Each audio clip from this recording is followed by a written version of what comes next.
everybody. You know, the last couple of years have been rough for me. I mean, I'm entitled, I'm middle class, and I'm white. Yeah, I'm a Karen who's a Karen. You know what it's like to be self-righteous, opinionated, and entitled when your name is Karen? And I'm not getting pigeonholed. I was thinking I'm going to change my name from Karen to bitch. I'm glad you're all here because I want to talk about what's bugging me. And that's this aging process.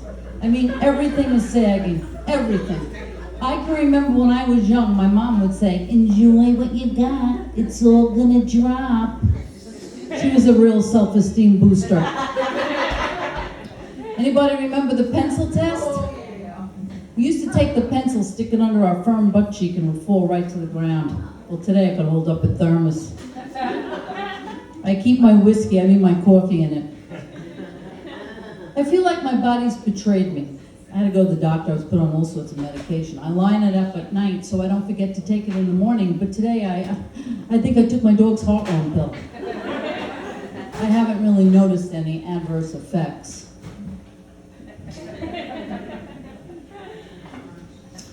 You know, I can remember being in grade school still wearing a t-shirt. It only took one boy to make fun of me, and I ran home and begged my mother for a training bra. And she said, Kat, but what are we training? My mom was right. My breasts didn't need training. They were perky and full of hope.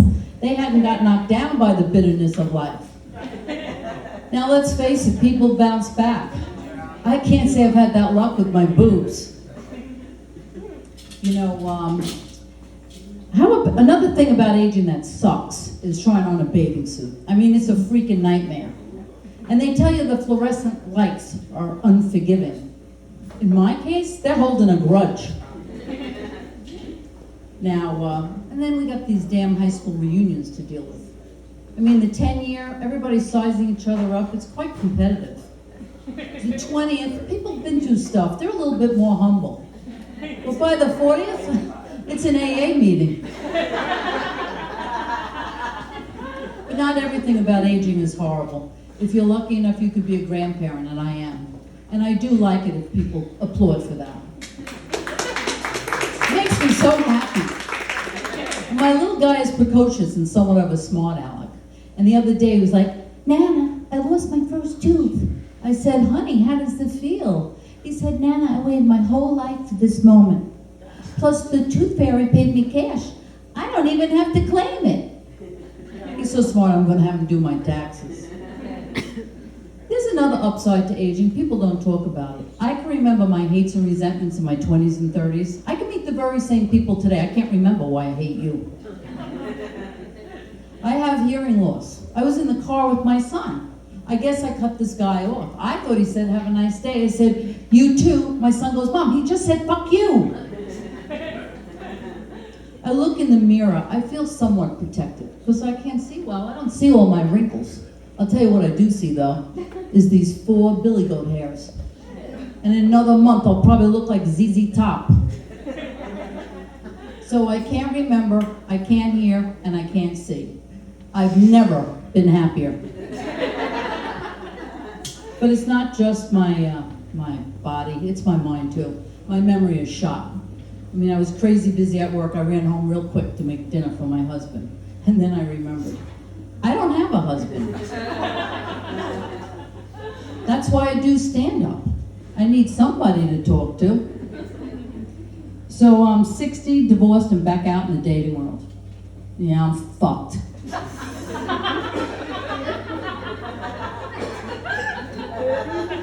Well, I hope to be.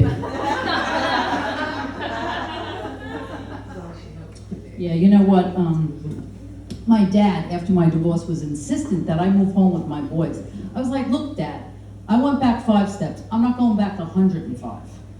Oh, he was relentless. And then my mother got involved. Karen, honey, we want you to move home. You're welcome, but you do know we changed your room into a closet.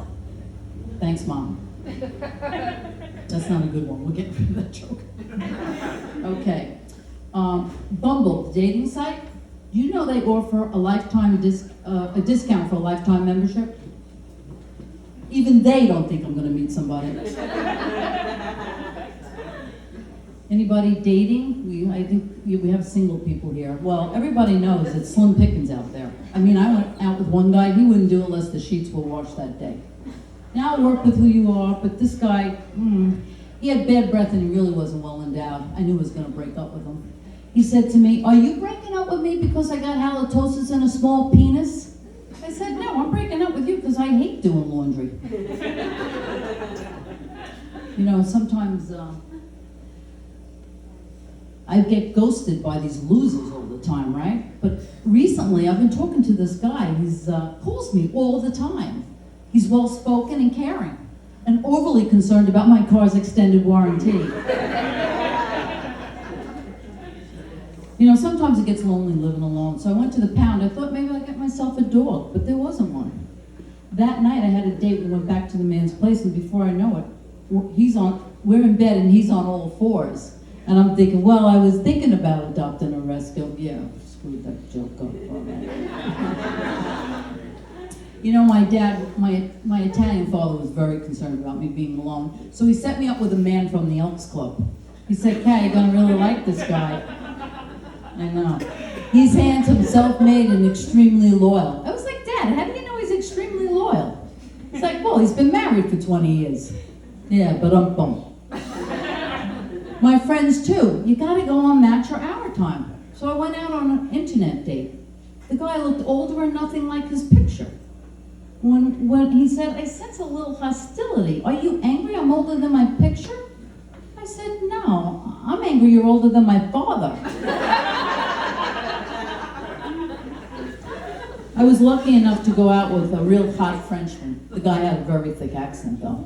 The first time we were alone, he said, "Oh, I have to confess, I have the herpes." I thought to myself, what do I care if he's bald? Well, a week later, I was at the gynecologist. I guess I misunderstood because guess what I have? The herpes. You know,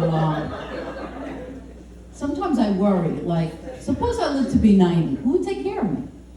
I have 2 sons. When I ask them to take the air conditioning out in September, they don't get to it till January. If they take that long to change my diaper, I'll die. I worry too about sugar. I'm watching my weight all the time. They tell you too much sugar makes you nasty and irritable. I was so relieved. I thought it was just me being a bitch. You know, my whole life, all I heard was blood is thicker than water. I didn't really have that feeling. But then again, my family was on blood thinners. You know, sometimes I reflect back on my parenting. Was I there for my kids? Did I listen well enough? Did I give good advice? And then I watch Ozark and feel like the mother of the year. You know what, before I got into this lucrative business of comedy, I used to be an x-ray technician. And when we did this test called the barium enema. Now, it's just an image of the colon. But for the patient, it was a lot of prep at home, cleansing enemas. Most people did this while lying on their bathroom floor with newspaper under their hiney. So I had this elderly man, he was wearing nothing but an open gown, he was on his side. And I said, "Sir, did you take your enemas this morning?" He said, "Yes." I go, "And I guess you did this while lying on newspaper." He said, "Yeah, but why do you ask?" I said, "Because as we speak, I'm shopping for a boat." Okay, think about that. That's a true story, all right? I didn't just do barium enemas, though. I did mammographies, too. And I don't think it's too much to expect the women coming into this not to be drunk. But I had one patient, not only was she drunk, she was nasty. So all I'm trying to do is get her breast into the machine, and she turns herself, and you're really getting off on this. Now, maybe she thought I applied too much pressure. We tell you it's necessary. It's not. It's a power thing. You know, I'm all for animal rights. I rescue this dog named Pookie, and the lady says to me, "Whatever you do, don't change her name. She's old and sensitive." I said, "Okay." Rocky, get in the car. and she's got cataracts. She'll take care of that? I said, why? Is she in a book club? You see, I got some cheat a little bit here. Oh, you know what? At my age, it's hard to get excited about life every day. I don't know about anybody else, but that's how I feel about it. I'll tell you what keeps me going is my gynecologist. He's an Adonis. It's the kind of beauty you never get used to.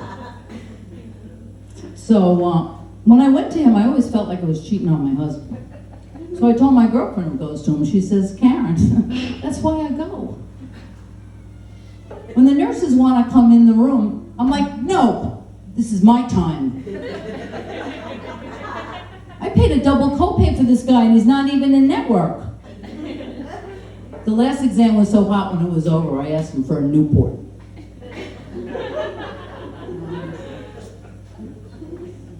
Sorry about this delay here. You know what? Every time you go out with a group of people, isn't there always that one woman who has to take the group selfie? And sure, she looks great. Mary has the droopy eye. My other friend has large nostrils. And there I always am with the broccoli stuck between my teeth the size of a redwood. I can't stand her. Well, I think that's my time. I'm Karen Margaret. Thank you.